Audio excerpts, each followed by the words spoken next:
欢迎来到黎春正频道，请订阅频道，所以大家不要错过当天最热门的新闻。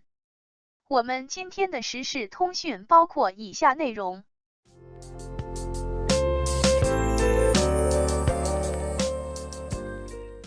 演啥都一样，从陈情令到追风者，王一博到底怎么了？追风者开播，王一博演技被批。他饰演的角色情感表达欠缺，表情单一，缺乏角色应有的情绪。此前，王一博在《陈情令》后咖位上升，但新作品表现不佳，演技受质疑。作为演员，提升演技才是立身之本。王一博、李沁主演的《追风者》终于开播，这部剧在央视播出，配角中的王阳、王学圻和高露都是实力派，但看了几集之后，却被王一博的烂演技劝退。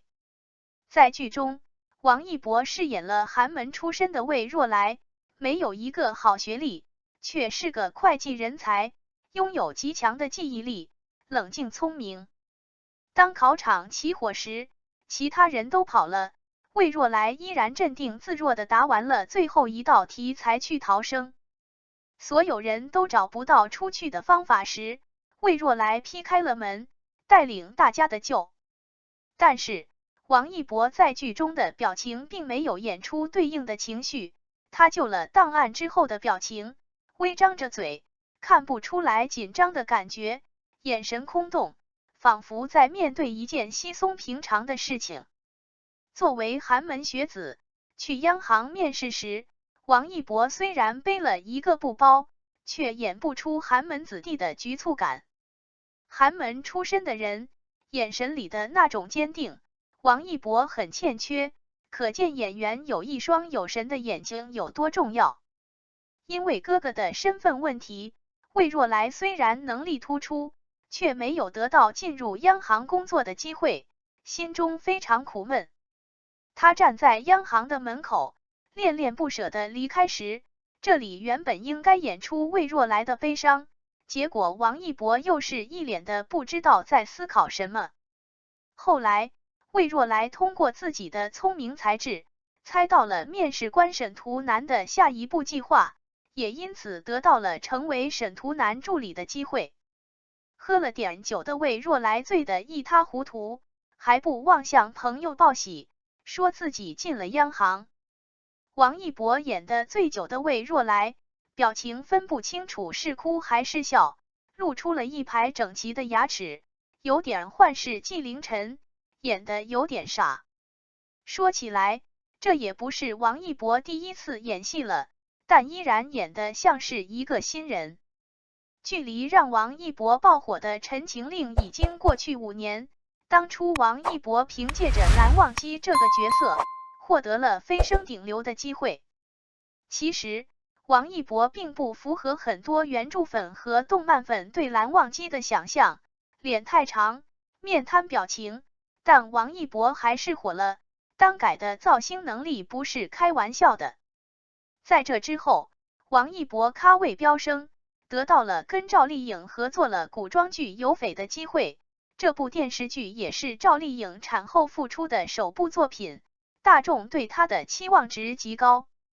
结果，这部剧先是爆出阴阳剧本，然后播出的时候赵丽颖状态不佳，脸还在肿胀，王一博接不住赵丽颖的戏，两人同框也没有丝毫 CP 感，让这部大制作沦为了笑话。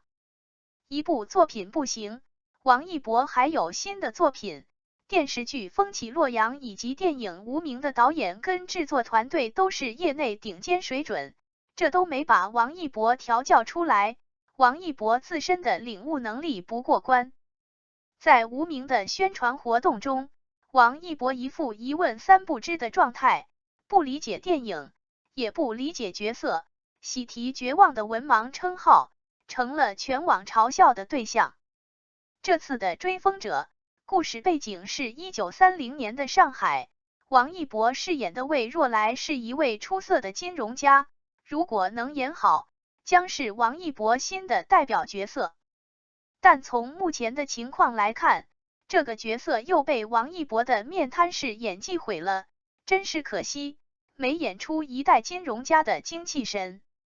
作为爆火的流量小生，蓝忘机是王一博的巅峰，之后演的角色一个都没法看，再不提升下演技，真的要被其他95声和00声超越了。流量是一时的，演技才是演员的立身之本。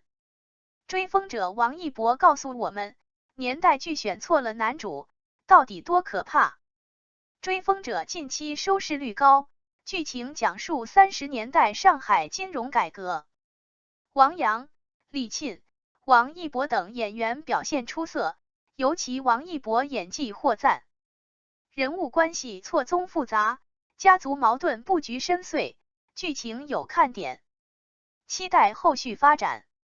追风者最近霸榜了收视率榜首，我自己看过开头4集，我得说这剧挺有料。不仅王阳这书圈里的帅哥稳定输出魅力，李沁的形象大变身也让我眼前一亮。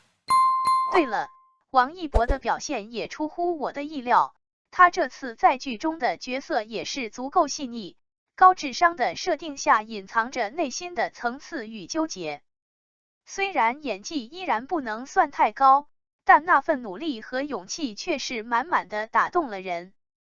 最吸引人的莫过于那错综复杂的人物关系了。剧情上吧，30年代上海的金融故事挺有看点的，尤其是国家力图通过金融改革振兴经济的那份执着。当然看剧的角度不同，有人会觉得这是在为4大家族量身定做机会，但对于真正想要金融救国的人来说，这如火如荼的金融改革无疑是充满希望的。说实话，民国谍战剧一直是我的菜，不过这剧的人物设置有点俗套，有的套路实在是太熟悉了。至于那些情节，我只能说，有时候很牵强。比如说，那个美女地下党大小姐角色，实在是让人难以置信。还有，男2号那套路的人设也是稍显单调了。但你得知道，书圈里的这位天才不只是外冷内热，下班回家，那种随性中带着的温柔才真是男人的至尊秘籍。外对敌手冷酷无情，回家能和妻子、女儿、妹妹打成一片，这正是他魅力的所在。对于王一博，我自己是比较满意的，从他很年轻进入这行，在选择演绎人物的方法上就能看出，他不是个急功近利的人，尊重每一行业的专业技能，拿出匠人的精神，深钻细凿，直至炉火纯青。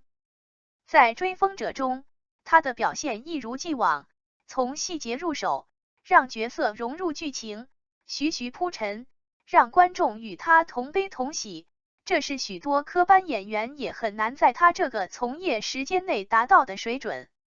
其实这种年代剧严格来说是不应该选王一博这样的演员的，毕竟形象差别太大，容易没有代入感。但没想到这一个错误的选择居然效果出乎意料的好。